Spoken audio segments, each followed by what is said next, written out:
hem de sondaj araştırma çalışmalarımızı yapıyoruz. Ve artık bütün bunları yaparken acaba kim ne der? Yok. Ya biz ne deriz var. Karar bizim. Ülkemizin hidrokarbon kaynakları konusundaki uzun arayışların nihayet yüz güldüren bir neticeye ulaşması olarak gördüğümüz bu keşfin yeni müjdelerin öncüsü olması dileğimizi her fırsatta ifade etmiştik. İşte şimdi milletimizle yeni bir müjdeyi daha paylaşıyoruz. Heyecanlıyım. Fatih sondaj gemimiz yine Sakarya gaz sahasındaki Amasra 1 kuyusunda hazırsanız 135 milyar metreküplük yeni bir doğal gaz keşfi daha yaptı. Hayırlı olsun. Hayırlı olsun. Böylece Karadeniz'deki toplam gaz keşfimiz 540 milyar metrekübe ulaştı. Bu güzel haberin ülkemize ve milletimize hayırlı olmasını diliyorum. Amasra 1 kuyusunun çevresindeki yeni aranma ve sondajlama çalışmalarımız sürüyor. Durmak yok. Yola devam. İnşallah bu bölgeden yeni müjdeli haberler de bekliyoruz. Biraz sonra canlı bağlantı kuracağımız kanuni sondaj gemimiz Fatih'in açtığı kuyuları üretime hazır hale getirmek üzere faaliyete başlayacak. Milletimize söz verdiğimiz şekilde Karadeniz gazını 2023'te kullanıma sunmak için arkadaşlarımız görüyorsunuz gece gündüz çalışıyor. Filyos'taki tesisi de hızla tamamlayarak hem denizde hem karada bu işi bir an önce bitirmekte kararlıyız. Türkiye'yi en büyük cari açık kalemi olan enerji ithalatından kurtararak kalkınma hamlemizi hızlandırmak en büyük hedefimizdir. Denizdeki doğal gazı karaya 3 etapta çıkarmayı planlıyoruz. Birinci aşama deniz tabanında kurulacak doğal gaz üretim sistemleridir. İkinci aşama karada doğal gazı işleyecek ve kullanıma hazır hale getirecek olan tesistir. Üçüncü aşama ise denizdeki sistemle karadaki tesis arasındaki bağlantıyı sağlayacak boru hattıdır. Doğalgaz kullanıma hazır hale geldiğinde zaten ekonomimize büyük katkı sağlayacaktır. Bu aşamaya kadar karada ve denizde yapılan her işlem, her yatırım, her çalışma milli ekonomimize ilave katkı sağlayacak, imkanlar ortaya çıkartacaktır. İlk etapta 10 kuyunun sondajını ve tamamlama işlemini bitirecek, ardından yeni sahalara açılacağız.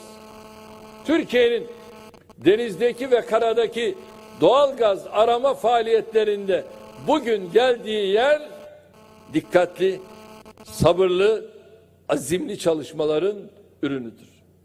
Nice sıkıntılara, nice tuzaklara, nice sabotajlara, nice ihanetlere göğüs gererek baş koyduğumuz bu yolda adım adım ilerledik.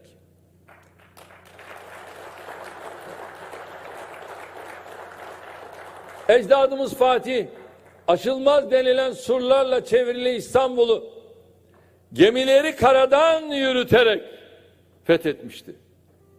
Biz de maruz kaldığımız gizli açık nice ambargoyu, siyasi baskıyı, ekonomik engeli, sinsi ayak oyunlarını aşarak ülkemizi 2023 hedeflerinin eşiğine getirdik. Bugün topladığımız meyvelerin gerisinde işte böyle bir arka plan vardır. Temelini attığımız doğalgaz, kara bağlantı ve işleme tesisinin bir an önce tamamlanması ümidiyle şimdiden ülkemize ve milletimize hayırlı olmasını diliyorum. Doğalgazın bulunmasından milletimizin hizmetine sunulmasına kadar tüm aşamalarda emeği geçen, katkısı olan herkese ülkem ve milletim adına şükranlarımı sunuyorum. Değerli misafirler, enerjide elde ettiğimiz başarılar Karadeniz'deki doğalgaz keşfiyle de sınırlı değildir. Geçtiğimiz haftalarda Diyarbakır ve Kırklareli'ndeki 3 kuyuda günlük 6.800 varillik yeni petrol keşfi yapmıştık. Sadece son 3 yılda bu tür gayretlerle günlük petrol üretimimizi %35 artırarak 61.000 varile çıkardık. Böylece yıllık petrol üretimimiz 54 milyon varil sınırına dayandı. Yenilenebilir enerji kaynak alanlarını YK kapsamındaki güneş ve rüzgar enerjisi üretimini her geçen yıl artırıyoruz.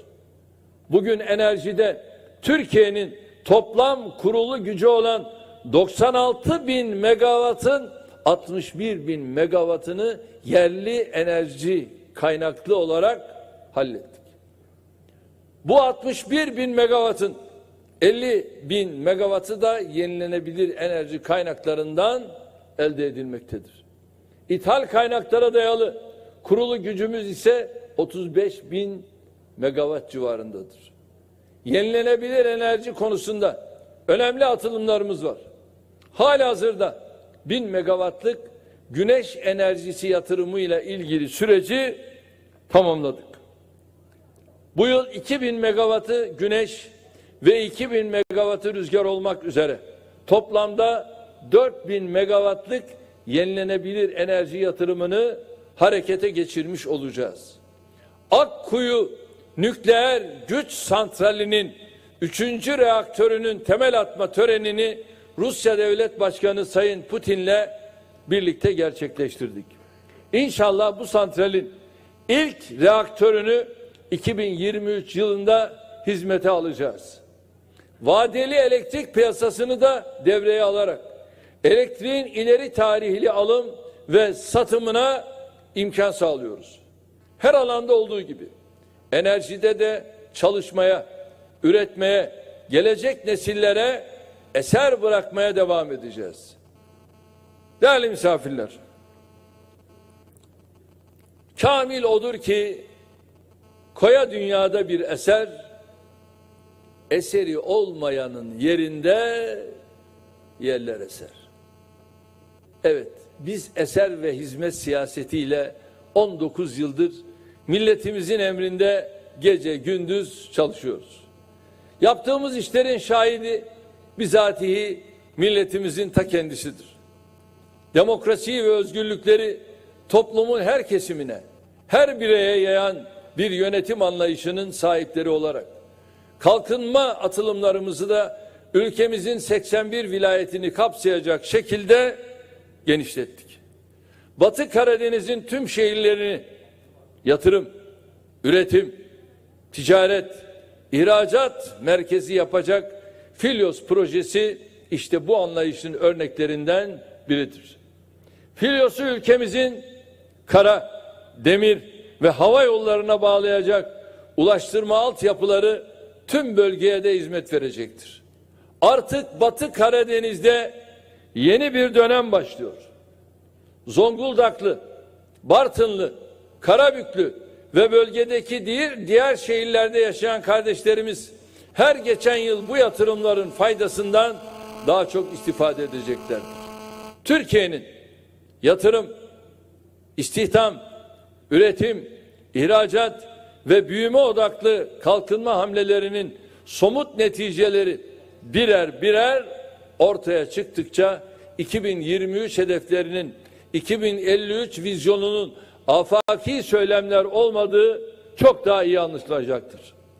Ülkemizi terör örgütleri ve bölgesindeki kriz merkezleri üzerinden köşeye sıkıştırdığını, hedeflerinden uzaklaştırdığını sananlara cevabımız işte bugün burada açılışını yaptığımız, temelini attığımız tesisler müjdesini paylaştığımız haberlerdir.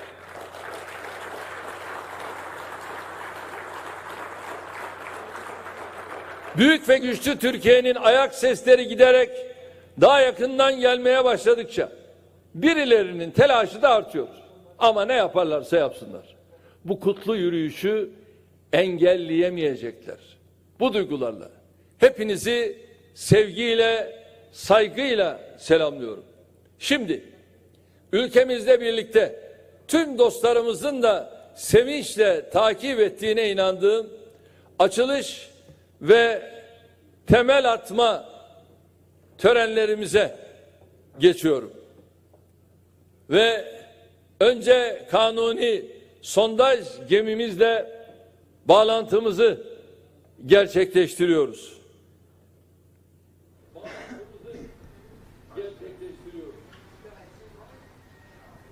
Bilindiği gibi ülkemiz Yavuz, Fatih ve Kanuni isimlerini taşıyan 3 derin deniz sondaj gemisine sahiptir.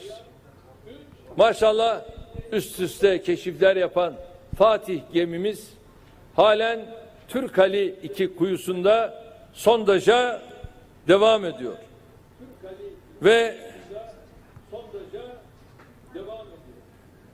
Kanuni gemimiz Fatih gemimizin doğalgaz keşfettiği kuyularda üretim için gereken testleri ve tamamlama faaliyetlerini yürütecek. Ve Deniz Operasyonlar Dairesi Başkanı Sayın Cem Erdem, Kanuni sondaj gemisi kaptanı Sayın Serkan Can. Seslerimizi duyuyor musunuz?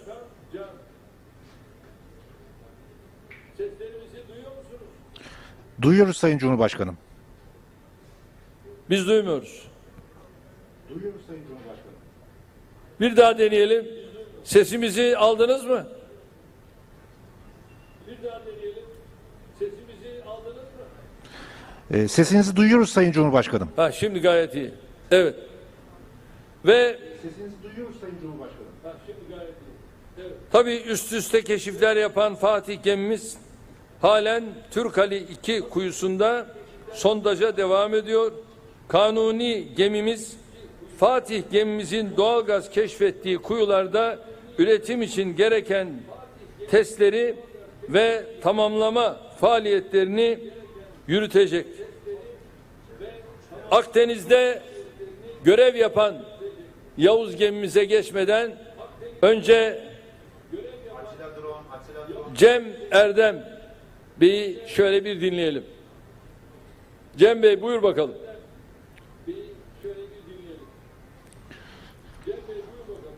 Sayın Cumhurbaşkanım, Türkiye Petrol Anonim Ortaklığı Deniz Operasyonları Dairesi Başkanı Cem Erdem. Dinliyoruz. Şu anda kanuni sondaj gemimizle Karadeniz'deki Türkali 2 lokasyonunda derin deniz şartlarında sondaj ekipmanlarımızın testlerini sürdürüyoruz Sayın Cumhurbaşkanım. Saygılarımla arz ederim. Evet. Cem Bey, tabii bütün Türkiye şu anda sizleri dinliyor arkadaşlarınızla birlikte. Akdeniz'de görev yapan bir hamle daha şimdi yapacağız. Yavuz gemimiz ise Taşucu limanında bakımda. İnşallah o da yakında faaliyet sahasına dönüp o da sondaja başlayacak. Şimdi de karşımızda yine Türkiye Petrolleri Yönetim Kurulu Başkanı ve Genel Müdürü Sayın Melihan Bilgin.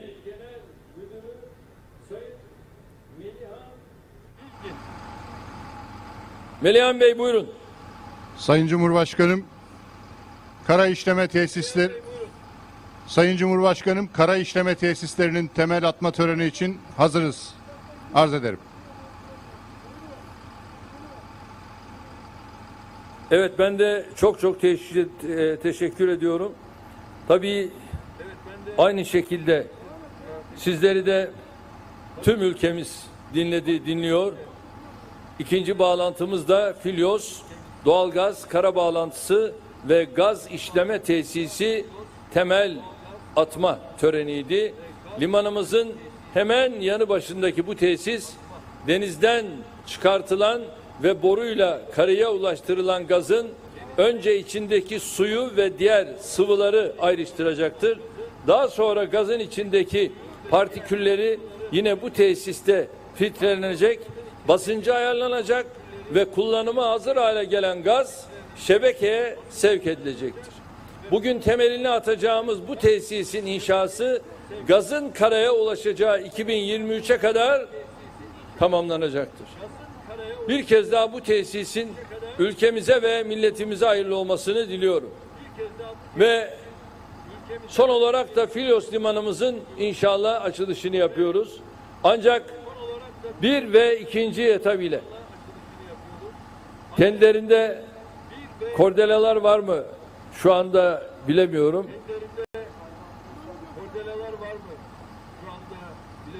Öyle mi? Evet, şimdi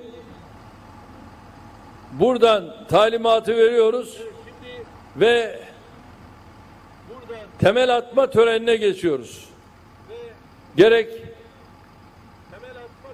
Deniz Operasyonları Dairesi Başkanımız Cem Erdem'le, gerek Melihan Bilgin'le ve ekibiyle birlikte, evet, şu anda mikserlerin başında olan tüm arkadaşlarımıza sesleniyorum. Hazır mıyız? Beton atmaya hazır mıyız? Hazırız. Hazırız Sayın Cumhurbaşkanım. Mikserleri çalıştırabiliriz. Ya Allah! Bismillah. Hayırlı uğurlu olsun.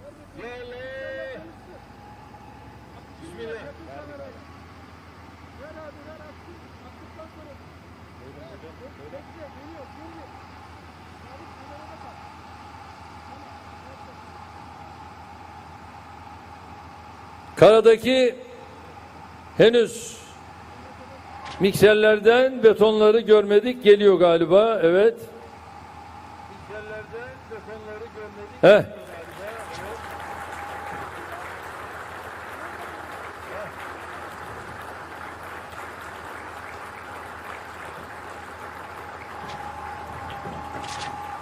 Devam edelim. Diğer tarafı da bu arada görelim.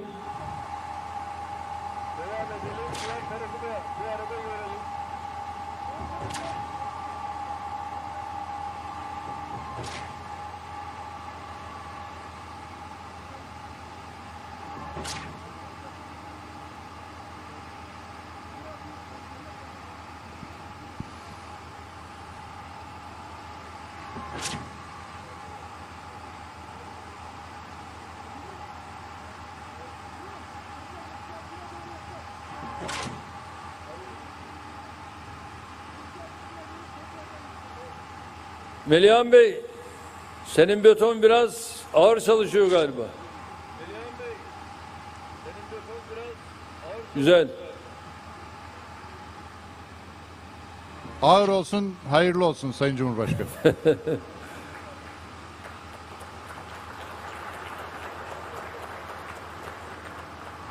Ve şimdi de son olarak Filyos limanımızın açılışını yapıyoruz. Tüm emeği geçen kardeşlerime, şahsım, milletim adına çok çok teşekkür ediyorum. Rabbim yar yardımcımız olsun ve inşallah tüm bu petrol kuyularından, doğalgaz kuyularından da bereketli inşallah neticeler almayı Rabbim bizlere nasip etsin. Mendirek bölümünün inşasına 2016'da, Gerisağ ve Rıhtım inşasına 2019'da başlanan Filyos limanı toplamda, evet buraya dikkat edelim, 2 milyar 225 milyon liralık bir yatırım yapılmıştır. Liman ve endüstri bölgesinin 12 kilometrelik demiryolu ve 4,5 kilometrelik karayolu bağlantılarıyla ilgili hazırlıklar da süratle devam ediyor. İnşallah en kısa sürede bu işlerin ihalesi yapılacak, inşasına başlanacaktır. Doğuda Trabzon, güneyde Mersin ve batıda İzmir, Çandarlı limanlarını kuzeydeki Filyos'ta tamamlayarak ülkemizin dört bir yanını ticaret ve ihracat limanlarıyla kuşatmış oluyoruz. Toplam 232 hektarlık bir alana yayılan bu liman aynı anda 13 gemiye hizmet verebilecek kapasitesiyle gerçekten önemli bir kuru yük, konteyner ve kargo ticaret merkezi olacaktır. Bir kez daha limanımızın bölgemize ve ülkemize hayırlı olmasını diliyor. Projenin bu aşamaya gelmesinde emeği geçen tüm arkadaşlarıma teşekkür ediyorum. Kalın sağlıcakla. Cumhurbaşkanımız Sayın Recep Tayyip Erdoğan'a konuşmaları için çok teşekkür ediyor ve zat devletlerini sahnede misafir ediyoruz. Sayın Cumhurbaşkanımız şimdi Filos Limanı açılışını kurdele kesmek suretiyle gerçekleştirecektir. Sayın Cumhurbaşkanımıza refakat etmek üzere Sayın Cumhurbaşkanı Yardımcımızı, Sayın Cumhurbaşkanlığı Yüksek İstişare Kurulu üyelerimizi, Sayın Türkiye Büyük Millet Meclisi eski başkanlarımızı, Sayın bakanlarımızı, Sayın Genel Başkan Yardımcılarımızı, Sayın milletvekillerimizi, Sayın Zonguldak Valimizi, Zonguldak Belediye Başkanımızı ve AK Parti Zonguldak İl Başkanımızı sahneye davet ediyoruz. Ve Milliyetçi Hareket Partisi İl Başkanımızı sahneye davet ediyoruz. Buyurunuz lütfen. Evet, tüm milletvekillerimizi, AK Parti ve Milliyetçi Hareket Partisi milletvekillerimizi davet ediyoruz efendim. Ben de efendim. Sayın Cumhurbaşkanım, haklısınız efendim.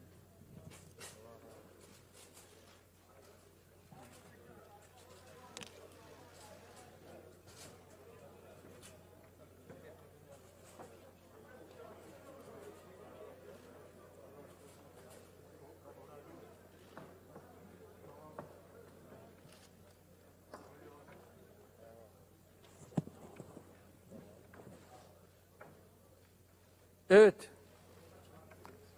Bu kordelayı kesen makas, evet, kesenin kendisine günün hatırası olarak kalacak. Yani burada geri iade edilmeyecek. Rabbim Filyos limanının açılışını bizlere nasip etti. Tüm buraya gemilerin yanaşmasıyla birlikte elleşileme olsun, buradan ihracatlar olsun, o günleri görmeyi de bizlere nasip etsin diyorum. Ve kordeleyi bu anlayışla kesiyoruz. Ya Allah, Bismillah.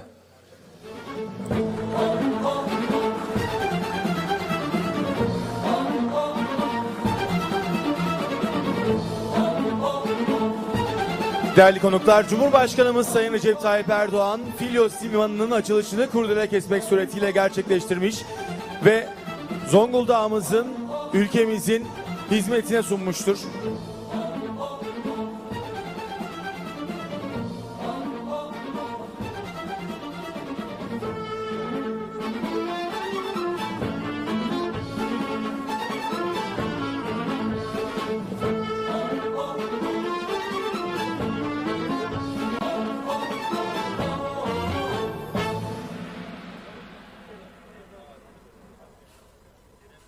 Değerli konuklarımız, Enerji Bakanımız Sayın Cumhurbaşkanımıza günün anısına bir hediye takdim edecektir. Sayın Cumhurbaşkanım, buyurunuz efendim.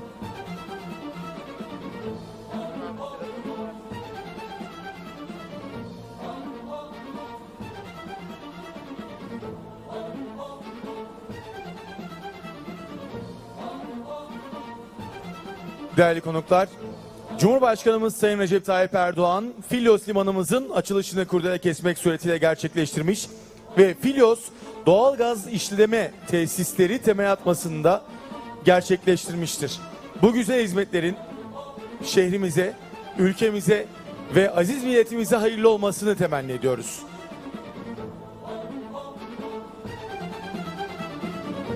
İlklerin ve hizmetlerin öncüsü Cumhurbaşkanımız Sayın Recep Tayyip Erdoğan'a bu güzel hizmetler için çok teşekkür ediyoruz.